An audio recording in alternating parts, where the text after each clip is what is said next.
Assalamualaikum warahmatullahi wabarakatuh.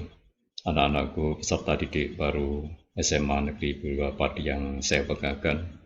Marilah terlebih dahulu kita panjatkan puji syukur kehadirat Allah Subhanahu wa Ta'ala. Karena rahmatnya, karena hidayahnya, kita masih diberikan sempat dan sehat untuk berjuang, untuk berjumpa, untuk bersua dalam masa pengenalan lingkungan sekolah, walaupun dilakukan secara daring atau online. Anak-anakku yang saya banggakan, pada kesempatan ini saya ingin sampaikan pendidikan karakter melalui pengembangan diri dan budaya sekolah serta bagaimana untuk menangkal bahaya hoax. Pada kesempatan ini, mari kita bersama-sama untuk mempelajari bagaimana pendidikan karakter itu ditumbuh kembangkan di dalam lingkungan sekolah, baik melalui pengembangan diri dan budaya sekolah. Dan pada kesempatan ini pula kita harus bagaimana menangkal hoax yang karena ini menjadi konsumsi yang sangat menarik, yang itu kadang-kadang bersifat provokatif. Anak-anakku, ini sekolahanmu yang baru, lingkunganmu yang baru. Semangat bergabung peserta didik baru dalam keluarga besar Civitas Akademika Semandapa Terpercaya. Selamat anak-anakku sudah melalui seleksi secara online, baik melalui jalur mutasi, afirmasi, prestasi, maupun zonasi. Agar sebelum kita bahas lebih jauh tentang pendidikan karakter, ini yang perlu kalian ketahui, inilah label atau branding sekolah kalian yang baru, di lingkungan kalian yang baru, Semandapa Terpercaya. Apa itu terpercaya? Itu merupakan singkatan dari tertib, peduli, religius, cerdas, berbudaya. Diharapkan anak-anakku digodok selama 3 tahun di lingkungan SMA 2 Padi. Nanti harapannya anak-anakku akan terwujud berperilaku tertib, peduli, religius, cerdas, berbudaya. Berikutnya, ini yang sering yel-yel oleh kakak-kakak kelasmu, bagaimana yel-yel Semandapa itu. Ketika disapa dengan Semandapa, kamu jawab Jaya. Berikutnya, ketika dikumandangkan semboyan Semandapa, maka kamu jawab Danur Dara Weda Karana. Berikutnya, ketika disampaikan blending Semandapa, terpercaya, tertib, peduli, religius, cerdas, berbudaya, think globally, act locally. Yes. Sebelum kita jawab, maka ini coba kamu tebak gambar ini. Nah, apa gambar ini? Ayo. Mungkin bisa menebak di antara kalian. Yang lukisan yang sangat terkenal itu. Ya, kita buka lagi. Siapa itu? Ya, lanjut. Tinggal kamu jawab siapa itu. Iya, bukan Mona Lisa, tapi Mpok Nalisa. Nah, kita lanjutkan berikutnya. Latar belakang pendidikan karakter. Ada beberapa latar belakang, yaitu demoralisasi. Kenapa pendidikan karakter perlu ditanamkan pada anak-anakku di lingkungan sekolah maupun di perguruan tinggi? Ya, adanya pergaulan seks bebas, narkoba, pornografi, sadisme, dan seterusnya ini kemerosotan moral bangsa, maka perlu ada pendidikan karakter. Berikutnya kita akui adanya krisis keteladanan, sulitnya mencari figur yang dijadikan panutan dalam kehidupan sehari-hari, dalam kehidupan bermasyarakat, berbangsa, dan apalagi kalian juga tahu bagaimana kecenderungan para pemimpin berlebih berorientasi pada kekuasaan, sehingga kita mengalami yang namanya krisis keteladanan. Berikutnya, ini juga ketika anak-anakku berada di SMP atau di MTS juga demikian. Bagaimana pendidikan itu lebih berorientasi kepada EQ, kecerdasan intelektual. Selalu orang tua menanyakan berapa nilaimu nak, berapa matematikamu nak, berapa fisikamu nak, IPA-mu berapa nak, dan seterusnya, dan seterusnya. Maka ini lebih berorientasi pada EQ, padahal sebenarnya ada yang harus lebih diperhatikan, yaitu perlu dikembangkan atau boleh ditumbuh kembangkan, ya adanya EQ dan SQ, atau kecerdasan emosional dan kecerdasan spiritual. Inilah yang menjadi latar belakang sehingga ketika anak-anak hanya berpikir kecerdasan intelektual, lupa bagaimana mereka harus bersikap empati kepada sesama, kemudian bagaimana mereka harus kemudian menambah frekuensi kehadiran di hadapan Tuhan. Itu tidak terdapat di dalam EQ, tapi inilah yang pendidikan kita lebih pada berorientasi pada EQ, sehingga perlu adanya pendidikan karakter. Lanjut, ini saya paparkan bagaimana hasil penelitian pemuda di gambaran pemuda di Amerika. Ketika diadakan penelitian, ini data-data menunjukkan seperti ini. Ya, ini data-datanya. 82% mereka mengakui berbohong kepada orang tuanya. 62% mengakui berbohong pada guru tentang sesuatu yang signifikan. 33% menjiplak tugas dari internet. 60% menipu selama pelaksanaan ujian di sekolah. Ini tolong kamu perhatikan bagaimana ini menunjukkan karakter yang begitu rendah. Oleh karena itu, perlu adanya pendidikan karakter. Berikutnya, ini saya sampaikan hasil penelitian di Harvard University Amerika Serikat. Bagaimana tadi saya katakan, pendidikan kita itu aja lebih berorientasi pada umumnya, lebih berorientasi pada ini. Padahal, kecerdasan otak atau inteligensi, IQ, seseorang itu hanya memberikan kontribusi 20% untuk mewujudkan kesuksesan seseorang. Oleh karena itu, coba kontemplasi, coba merenung anak-anakku, keberhasilan orang-orang yang sekarang ini sukses itu sebenarnya, ini penelitian yang bisa dipertanggungjawabkan. Sebenarnya kecerdasan emosional dan kecerdasan spiritual itu memberikan kontribusi yang begitu besar untuk membawa seseorang sukses dalam kehidupan. Oleh karena itu, kita harus mulai berpikir tidak selalu kita itu mengutamakan tentang kecerdasan intelektual, walaupun kita tidak boleh meninggalkan, tapi ini bukan satu-satunya. Justru inilah yang memberikan kontribusi yang besar mengantarkan seseorang sukses dalam kehidupan. Ya, mari kita bersama-sama bagaimana pendidikan karakter ini merupakan proses pembudayaan dan pemberdayaan nilai-nilai sosial budaya bangsa.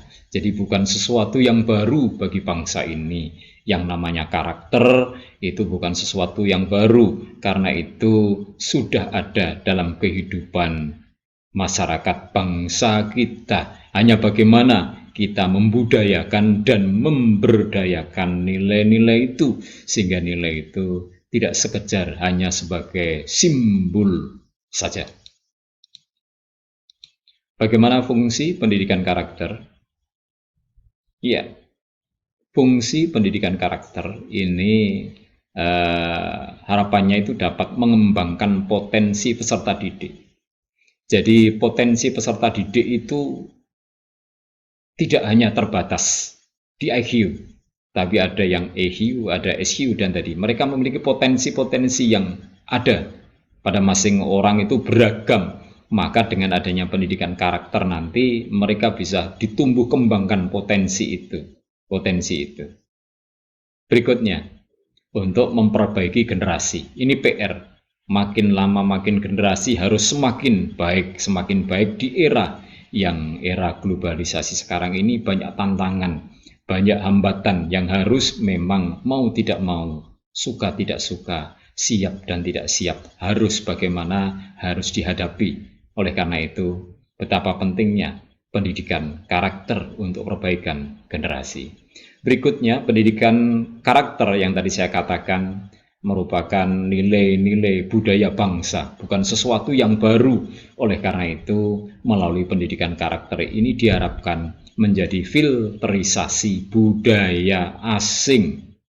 Bukan berarti kita anti budaya asing, tapi bagaimana budaya dari luar itu harus kita saring, harus kita pilah, mana budaya-budaya itu yang akan memperkuat budaya bangsa ini, bukan justru budaya yang dari luar akan merusak dan akan menggantikan budaya yang adiluhur, yang punya nilai lebih bagi bangsa Indonesia ini. Oleh karena itu, dengan adanya pendidikan karakter diharapkan maka budaya-budaya asing itu bisa disaring, mana yang positif, yang itu akan memperkuat budaya bangsa. Anak-anakku peserta didik baru yang saya banggakan, mari kita lanjutkan bagaimana kita membangun karakter bangsa ini, termasuk karakter kita semuanya ini melalui harmonisasi olah pikir, olah hati, olah rasa, olah karsa, dan olahraga. Anugerah yang diberikan oleh Allah Subhanahu wa Ta'ala ini bagaimana kita manfaatkan sebaik-baiknya, sehingga pada gilirannya kita akan terbentuk karakter yang kuat, yang diwarnai dengan olah pikir, olah hati, olah rasa, dan olahraga. Coba kamu perhatikan bagaimana kita harus mengolah anugerah yang diberikan oleh Allah pada kita. Pikir kita asah, sehingga bagaimana kita memanfaatkan anugerah yang diberikan oleh Allah itu. Oleh karena itu, tidak sekedar cukup kita itu cerdas, maka kita pun harus mengolah hati kita. Apa artinya kita pinter? Apa artinya kita cerdas? Ternyata diri kita itu suka berbohong, tidak jujur, khianat, tidak mau bertanggung jawab. Itu namanya begitu rendahnya hati, olah hati kita. Demikian juga tidak cukup itu hanya olah pikir, olah hati, tapi juga bagaimana kepekaan nurani kita, kepekaan kita terhadap orang lain. Maka di sini olah rasa kita, olah karsa kita, perlu ada kepedulian, perlu ada kreativitas yang kita tumbuhkan di dalam diri ini. Dan ini pun juga masih kurang kalau tidak dibarengi juga dengan olahraga, yaitu agar kita hidup bersih, kita hidup sehat. Karena bagaimanapun juga raga ini harus kita olah agar kita benar-benar dalam kondisi sehat sehingga kita mampu melaksanakan aktivitas-aktivitas yang lainnya. Oleh karena itu, bagaimana membangun karakter ini dengan harmonisasi olah pikir, olah hati, olah rasa, dan olahraga yang pada gilirannya, kalau ini benar-benar kita manfaatkan sebaik-baiknya, maka kita mampu menyelesaikan persoalan-persoalan kehidupan yang kita hadapi. Karena persoalan kehidupan itu tidak hanya sekedar bisa diselesaikan dengan pikir, juga tidak bisa diselesaikan dengan hati, tapi bagaimana menyelesaikan persoalan kehidupan itu dengan mengkombinasikan atau mengharmonisasikan keempat olah ini, pikir, hati, rasa, dan olahraga. Yang pada gilirannya nanti anak-anakku sebagai peserta didik dipersiapkan untuk menyongsong generasi Indonesia emas tahun 2045 yang semakin lama semakin berat tantangannya. Oleh karena itu dipersiapkan sehingga banyak perubahan-perubahan yang mau tidak mau, suka tidak suka, siap tidak siap. Anak-anakku harus mau, harus mampu, harus suka, dan harus siap untuk menghadapi persoalan-persoalan kehidupan. Berikutnya ini nilai-nilai karakter yang sudah dirumuskan oleh Puskur Baditpen Kementerian Pendidikan Nasional. Di situ ada 18, saya kira ini bukan hal yang baru bagi anak-anakku. Ketika kalian berada di SMP maupun di MTS, sudah disampaikan oleh Bapak Ibu guru kalian. Ini kamu perhatikan nilai-nilai karakter. Ini religius, kemudian jujur, toleransi, disiplin, kerja keras, kreatif, mandiri, dan seterusnya. Kalau ini benar-benar artinya anak-anakku semaksimal dan seoptimal mungkin di artinya anak-anakku benar-benar punya komitmen yang tinggi, maka insya Allah anak-anakku bisa menyelesaikan persoalan-persoalan kehidupan di hari ini maupun di masa yang akan datang. Berikutnya yang di depan sudah saya sampaikan bagaimana pendidikan karakter ini dikembangkan melalui kegiatan pengembangan diri di sekolah. Anak-anakku nanti ketika kalian bisa ya normal, kegiatan ini normal dilakukan tidak online, maka anak-anakku bisa mengikuti pengembangan diri yang ada di sekolah kalian tercinta ini. Contoh di situ ada kegiatan pengembangan diri, ada rohis, kerohanian Islam ini. Sekolah kalian punya masjid yang cukup lumayan. Itu di sana ada kegiatan kakak-kakak kelasmu, itu ada rohis Al-Alim, Masjid Al-Alim. Silahkan. Ini dalam kerangka untuk pendidikan karakter, ada nilai religius, toleransi, ini pendidikan agama Kristen, kemudian ada baca tulis Al-Quran. Ini dalam kerangka untuk menumbuh kembangkan karakter melalui pengembangan diri. Berikutnya bisa kamu perhatikan di sana ada pramuka, anak-anakku yang suka pramuka, ini dalam rangka cinta tanah air, kemandirian, kreatif, nasionalis, kerja keras. Berikutnya ada hikamada, yakni semacam ya paskibnya di SMA 2 Padi, itu hikamada. Berikutnya ada juga PKS. Berikutnya juga ada kegiatan-kegiatan yang lain. Silahkan anak-anakku nanti bisa memilih di situ dalam kerangka menumbuh kembangkan karakter tadi yang sudah saya sampaikan. Ya, ini juga ada jurnalistik, ada film pendek, paduan suara, dan seterusnya. Sampai berikutnya ada kegiatan ini, kader kesehatan remaja KKR. Silahkan anak-anakku nanti ketika sudah normal, sudah bisa atau luring, tidak lagi daring, anak-anakku bisa untuk mengikuti aktivitas di luar kegiatan co-kurikuler atau dikatakan ini kegiatan ekstrakurikuler.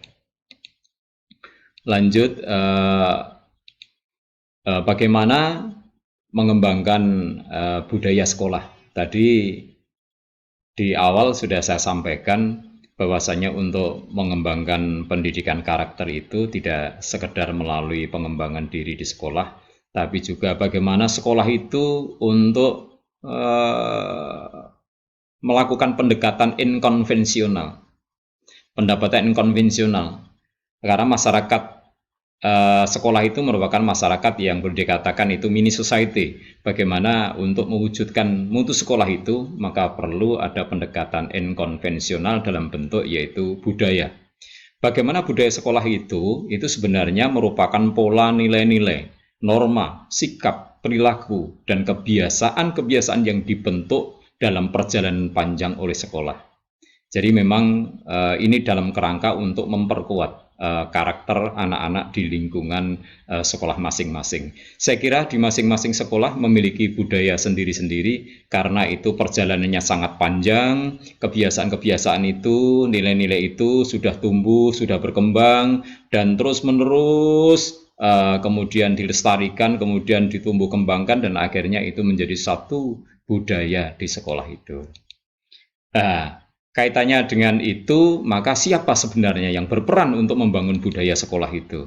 Maka tiga komponen ini yang paling berperan ketika untuk membentuk budaya sekolah, yaitu guru atau dewan guru, di situ ada kepala sekolahnya, kemudian ada siswa, kemudian ada karyawannya. Bagaimana untuk membentuk suatu budaya di sekolah itu? Ini kolaborasi. Bagaimana mereka untuk membangun nilai-nilai yang kemudian nanti yang namanya nilai itu jelas dalam artian positif, dalam kerangka untuk terus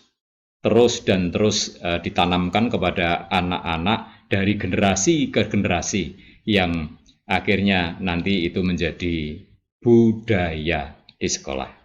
Coba kamu perhatikan di sini di sekolah kalian yang baru ini, sekolah SMA 2 itu ditunjuk sebagai sekolah adiwiyata, maka ini terbentuk budaya terkait dengan adiwiyata otomatis budaya bersih, budaya hijau, maka bisa kamu saksikan, bisa kamu perhatikan, dan kamu juga berkunjung di sekolahmu yang baru ini ketika kalian daftar ulang.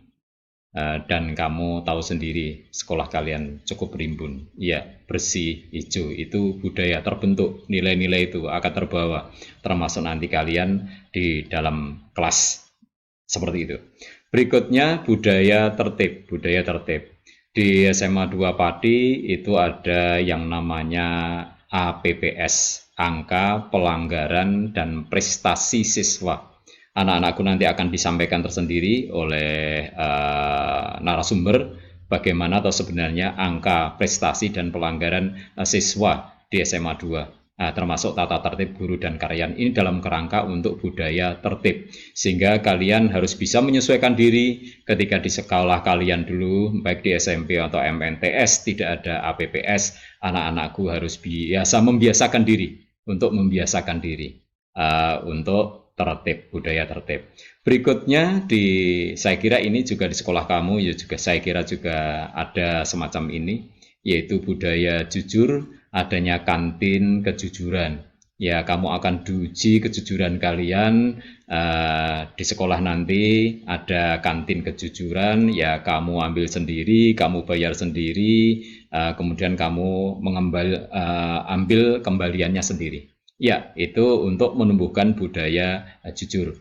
Berikutnya nanti juga kamu akan mengalami ketika kalian penilaian akhir semester maupun penilaian akhir tahun, ada skor pelanggaran. Bagi anak-anakku yang melanggar nanti ketika kalian pas maupun PAT, maka akan dikurangi nilainya. Ini dalam kerangka skor ini dalam membentuk budaya jujur, sehingga dikerjakan walaupun itu online tetap dengan cara jujur, dengan cara-cara yang dapat boleh dikatakan itu dibenarkan oleh aturan.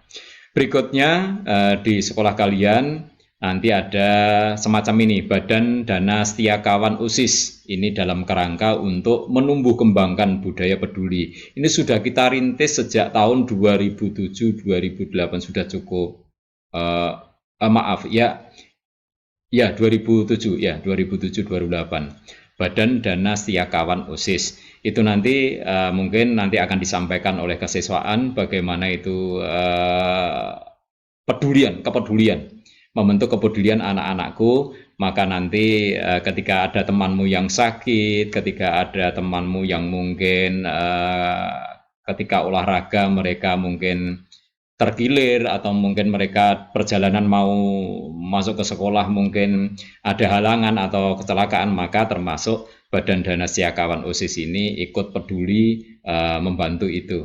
Sehingga nanti iurannya memang anak-anakku nanti iuran per bulannya itu Rp2.000, termasuk kegiatan Badan Dana Siakawan OSIS itu untuk membantu mereka yang kekurangan. Berikutnya yang ini juga menjadi ikon SMA 2 Pati, setiap tahun insya Allah dapat diselenggarakan kegiatan basar sosial. Ini juga dalam kerangka budaya peduli. Ini sudah kita rintis sejak tahun 2001, tahun pelajaran 2000-2001. Bahkan kemarin ketika di bulan Ramadan karena kondisi darurat COVID-19, kegiatan basar ini tetap diadakan tapi dalam bentuk kemasan yang lain, yaitu ada santunan anak yatim piatu, fakir miskin, dan kemudian memberikan bingkisan atau paket untuk mereka yang terdampak darurat COVID-19.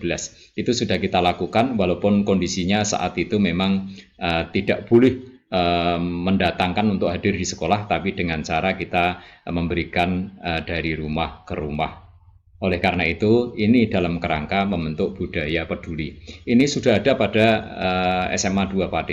Iya, ini sesuatu yang baru dicanangkan oleh Pak Budi selaku Kepala Sekolah, Pak Budi Santosa, yaitu Think Globally, Act Locally. Ini adalah bagaimana anak-anakku pengen dibawa bagaimana cara berpikirnya itu harus global, berpikir yang luas, tapi tindakan sikap harusnya tetap kearifan lokal. Seperti yang anak-anakku saksikan, seperti kondisi sekarang ini Pak Sio menggunakan pakaian ini sebenarnya dalam kerangka bagaimana kearifan lokal. Walaupun sedemikian rupa kemajuan teknologi di era global, budaya-budaya asing begitu banyak disajikan dalam kehidupan kita, tapi tetap kita arif dan lokal, yaitu menggunakan adat budaya Jawa. Ini sebagai bentuk act locally. Berikutnya anak-anakku, ini beberapa faktor keberhasilan pendidikan karakter. Bisa kamu perhatikan di sini naluri, ya, naluri yang sudah diberikan, kemudian tindakan itu sering dilakukan, memang harus membiasakan diri terus dilakukan berulang, akhirnya menjadi satu kebiasaan. Ini akan menjadi penentu keberhasilan karakter. Berikutnya juga ini karena warisan, karena keturunan. Karena bagaimanapun kita tidak lepas dari bapak ibu kita, jadi ada nilai-nilai yang diturunkan oleh bapak dan ibu kita. Dan tidak kalah pentingnya yaitu lingkungan kita. Oleh karena itu, anak-anakku harus mencari lingkungan yang baik, sehingga nanti akan kecenderungan akan terbentuk karakter yang baik. Pilihlah kalian untuk memilah dan memilih lingkungan yang baik, sehingga potensi yang kalian miliki akan tumbuh berkembang dengan baik. Berikutnya tadi di awal sudah saya sampaikan, di samping kita bicara tentang karakter, ada sedikit yang saya sampaikan terkait bagaimana sekarang ini hoax itu begitu besarnya pengaruhnya dalam kehidupan kita. Kalau kita tidak hati-hati, kita akan terjerumus di dalamnya. Oleh karena itu, ini resep dari Kementerian Komunikasi dan Informatika, bagaimana untuk menangkal hoax itu dengan cara, yaitu cakap, dengan cara yang cerdas, kreatif, dan produktif. Berikutnya, ini sebelumnya kita sajikan bagaimana penggunaan internet itu luar biasa. Penggunaan internet itu luar biasa. Ini memang di era digital ya seperti ini, luar biasa.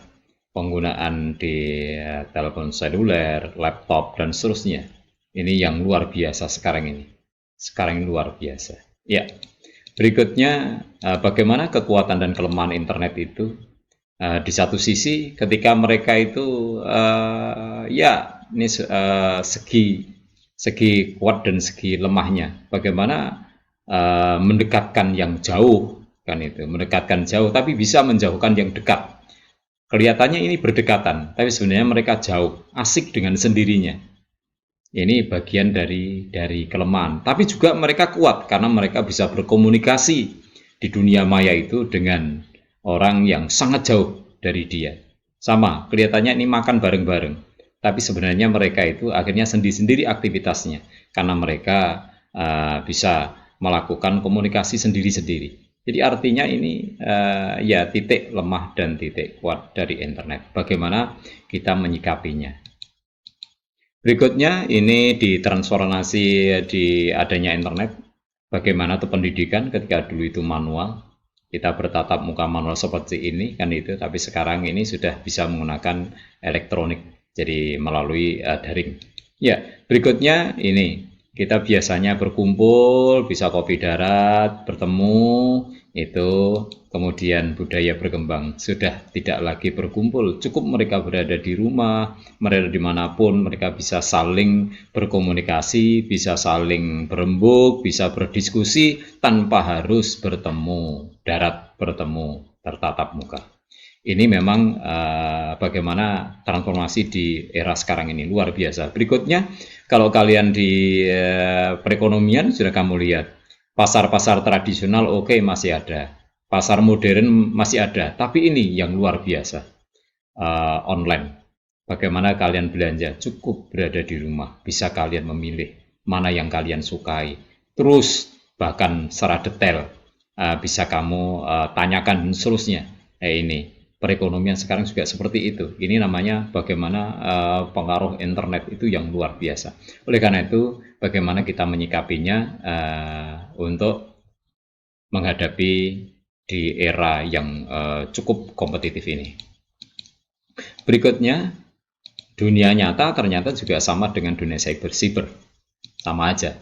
Bagaimana ketika dia ini kalau kita bicara yang baik, cara yang baik, menggambar di dunia nyata bisa, tapi di dunia yang maya menggambar juga ada. Dan bagaimana mereka menyikapinya. Sama ketika kita bicara jelek. Ini ada bully juga di situ. Di dunia nyata ada, tapi di dunia yang maya juga ada bully. Oleh karena itu, bagaimana? Tergantung karakter kita untuk menyikapinya. Kita mau baik atau mau jelek. Internet itu kita gunakan positif atau negatif. Tergantung dan bergantung dari masing-masing untuk menyikapinya. Berikutnya ini hati-hati anak-anakku. Hati-hati, luar biasa internet itu. Hati-hati.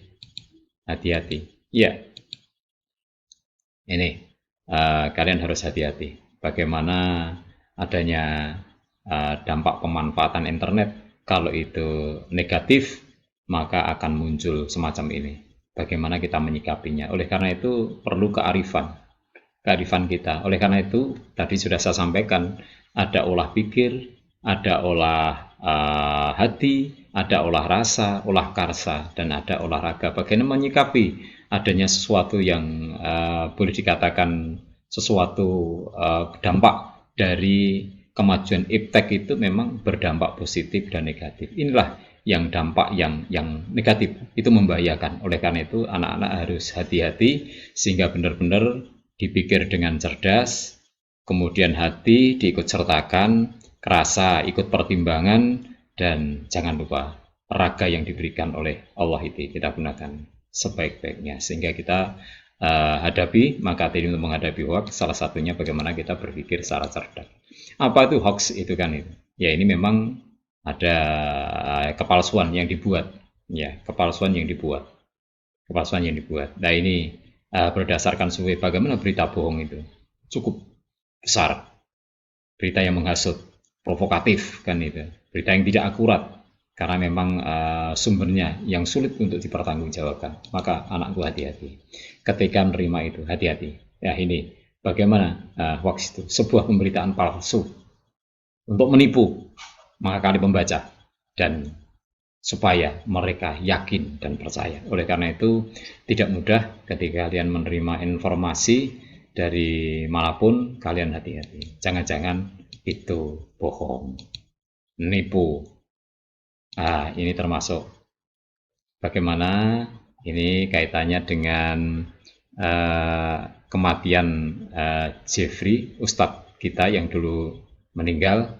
Ini ada gambar seakan-akan langit ini berdoa karena meninggalnya Ustadz itu. Padahal meninggalnya Ustadz dikaitkan dengan ini karena peristiwa alam ini jauh sudah ada sebelum Ustadz Jeffrey meninggal. Nah, ini kalau kita tidak telusuri ini juga sama saja. Ini ular di masyarakat dunia saat itu pernah dihebohkan kaitannya dengan foto penampakan ular raksasa kan itu. Padahal ini ya cuma permainan kan. Berikutnya sama, ini beberapa waktu yang lalu juga ada semacam ini. Ya, robot. Padahal itu sebenarnya ya tidak. Ya tidak. Ya, berikutnya menyebar bagaimana berita hoax itu menyebar. Yang paling banyak ini di media sosial.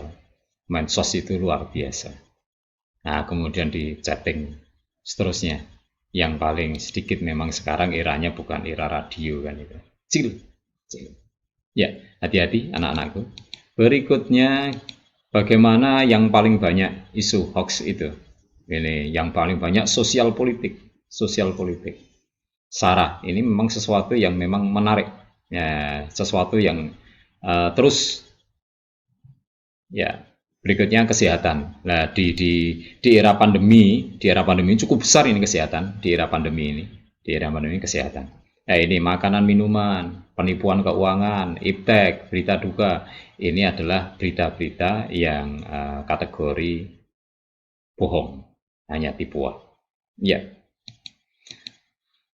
Ya, berikutnya tadi saya sampaikan di era sekarang ini di pandemi COVID-19 ini saya ambilkan data bagaimana isu hoax, berita bohong itu tentang coronavirus COVID-19 yang dirilis oleh Kementerian Komunikasi dan Informatika 6 April 2020 itu pada pukul sekian 6 sore ada total 463 kategori berita itu hoax atau dikatakan bohong. Ini kita contohkan ada ini yang kasus urutan yang 442 semacam ini ketika Ibunda Presiden kita Jokowi kapundut, mereka diberitakan dimandikan dan tidak disolati karena corona. Padahal tidak, ini namanya ya provokatif seperti ini. Ya, ini tujuannya apa kan itu?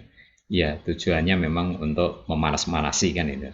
Maka hati-hati ketika baca berita itu, perlu ditelusuri. Berikutnya ada lagi, ini teh dapat menyembuhkan COVID-19. Ya, ini ya, anak-anakku juga pernah mungkin beredar di WA. Nah, katanya teh itu bisa menyembuhkan. Kok begitu mudahnya teh? Kan itu, oleh karena itu kita harus berpikir cerdas. Kok begitu mudahnya kalau teh itu bisa menyembuhkan COVID-19? Sejak dulu mestinya tidak mungkin sampai ada berbulan-bulan bagaimana pandemi COVID-19 itu. Ya, anak-anakku harus berpikir cerdas. Sama ini ketika rame tentang kompensasi uang kuliah, sama aja. Itu juga ada beredar pengumuman terkait dengan salah satu universitas di Brawijaya, seakan-akan beredar sebuah postingan yang narasinya memang mahasiswa berhak untuk menerima kompensasi uang kuliah. Padahal via kampus sendiri tidak pernah mengeluarkan pengumuman itu. Ya, ini memang sedang rame ya di COVID-19, berita-berita semacam ini. Sama ini, bayi baru lahir, bisa bicara dan sebutir telur rebus bisa untuk mengobati virus. Begitu mudahnya. Kalau orang yang cerdas tidak begitu mudah menerima informasi ini. Ya, lanjut. Ini sama ketika kita bicara Italia yang meninggal karena virus corona, padahal gambar peti mati ini bukan gambar kaitannya dengan virus corona, karena memang itu kaitannya tahun 2013 tentang migran yang meninggal di bandara Italia. Tidak ada kaitannya dengan virus corona. Ya, 2019. Pada ini foto ini diambil pada 2013. Ya, ini memang ya sama ini. Ini juga rame di WA. Bagaimana di Rusia untuk mengatasi supaya warga itu tetap tinggal di rumah, tidak keluar rumah, akhirnya diturunkan 800 harimau dan singa. Ben do takut. Nah, ini sebenarnya juga berita ini sebenarnya berita bohong, berita bohong. Berikutnya kita bertanya kaitannya dengan tadi bagaimana peran pemerintah itu. Ya, peran pemerintah yaitu diadakan revolusi mental dalam penggunaan internet. Maka bagaimana kita harus bijak anak-anakku, bagaimana internet ini harus kita sikapi dengan tadi cakap. Ini revolusi mental kita. Harus kita revolusi perubahan yang sangat mendasar karena memang itu kemajuan yang kita hadapi. Dan bagaimana harus kita menghadapi? Kita harus berpikir cerdas. Tidak mudah kita menerima informasi begitu saja. Harus benar-benar kita pikir, dan seterusnya. Iya, lalu bagaimana peran pemerintah untuk menghadapi atau menangkal bahaya hoax itu? Oleh karena itu, inilah peran pemerintah bagaimana harus merevolusi mental dalam penggunaan internet. Maka anak-anakku, bagaimana kita untuk menggunakan internet itu, maka harus ada perubahan mental yang mendasar pada diri kita untuk menyikapi bagaimana seharusnya untuk menggunakan, memanfaatkan internet itu harus benar-benar kreatif dan produktif, bisa bermanfaat. Oleh karena itu, di depan sudah saya sampaikan bagaimana untuk menangkal hoax itu perlu kita berpikir cara cakap, cerdas, kreatif, dan produktif.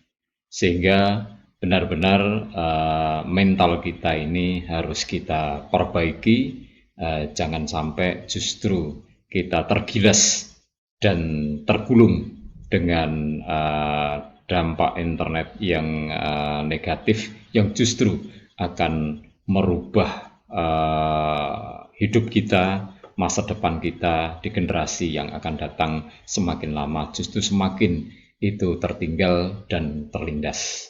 Oleh karena itu, bagaimana kita menyikapinya, maka inilah kita harus menuju ke proteksi di masing-masing diri kita. Ini harus sudah mulai kita berpikir bagaimana di masing-masing diri kita harus mampu untuk melindungi diri kita dengan cara tadi kita berpikir yang cerdas, kemudian kita manfaatkan internet itu secara kreatif dan produktif.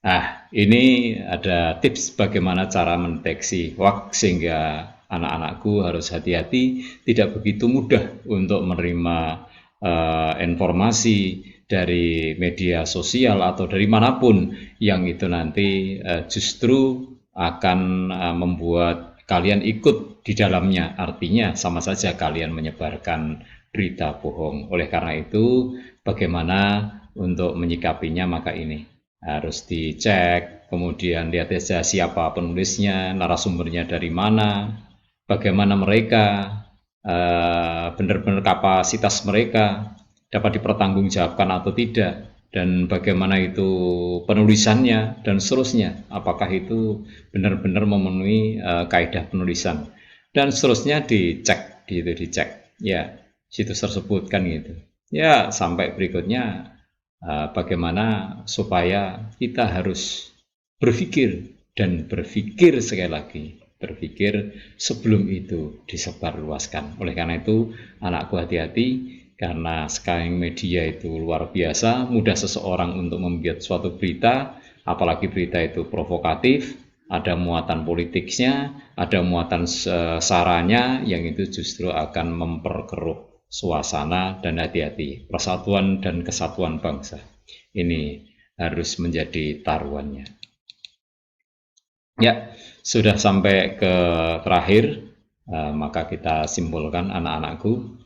Yang pertama, pendidikan tidak hanya menitik beratkan pada pengembangan IQ saja, tapi bagaimana di dalam pendidikan itu harus dibarengi dalam upaya untuk pengembangan EQ dan SQ yang tadi sudah kita bahas. Bagaimana kesuksesan seseorang itu justru kontribusi terbesar terbentuknya atau terwujudnya kesuksesan seseorang dalam menghadapi persoalan-persoalan kehidupan itu justru inilah yang memberikan kontribusi yang besar 80%, padahal IQ itu hanya memberikan 20%.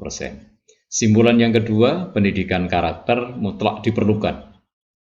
Mutlak diperlukan untuk mengatasi demoralisasi bangsa, kemerosotan nilai-nilai bangsa, karena kemajuan di era globalisasi ini begitu banyak nilai-nilai asing yang bertebaran di republik ini. Kalau kita tidak hati-hati, kita tidak filterisasi, kita saring, maka sama saja kita tidak jauh berbeda dari mereka-mereka. Oleh karena itu, maka perlu mutlak pendidikan karakter itu harus ditanamkan ke anak-anak kita, sehingga generasi yang akan datang itu generasi yang benar-benar generasi emas, bisa menyelesaikan persoalan-persoalan bangsa dengan cara arif dan bijaksana.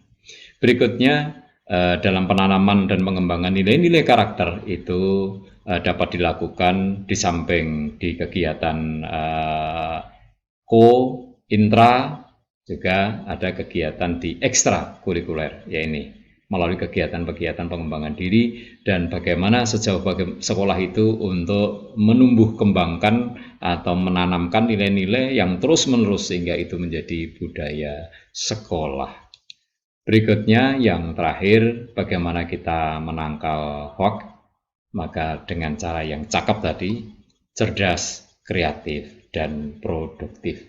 Demikian apa yang disampaikan oleh Pak Sio, ada kurangnya saya mohon maaf. Mudah-mudahan ini bermanfaat bagi anak-anakku peserta didik baru SMA 2 Padi yang akan sudah mulai memasuki masa pengenalan lingkungan sekolah di SMA 2 Padi. Mudah-mudahan bermanfaat. Dan yang terakhir, ini pesan yang sampaikan pada anak-anakku, ini sebagai kata-kata bijak, tolong dicamkan. Anak-anakku, jadilah seperti air, dan air itu mengalir dan memberikan arti kehidupan. Janganlah anak-anakku menjadi air yang diam, karena kalau air itu diam akan berbau. Kalau sudah berbau, maka akan menimbulkan penyakit di masyarakat. Oleh karena itu, anak-anakku harus cerdas, harus kreatif, harus produktif. Jangan diam, karena diam itu nanti terus menimbulkan bau dan akhirnya menjadi sampah di masyarakat dan akhirnya menjadi penyakit di masyarakat. Maka kita harus bisa memberikan arti bagi kehidupan. Hidup ini harus bermakna. Oleh karena itu, jadilah air yang selalu mengalir dan memberikan arti kehidupan. Sekian, kurang lebihnya mohon maaf. Wassalamualaikum warahmatullahi wabarakatuh.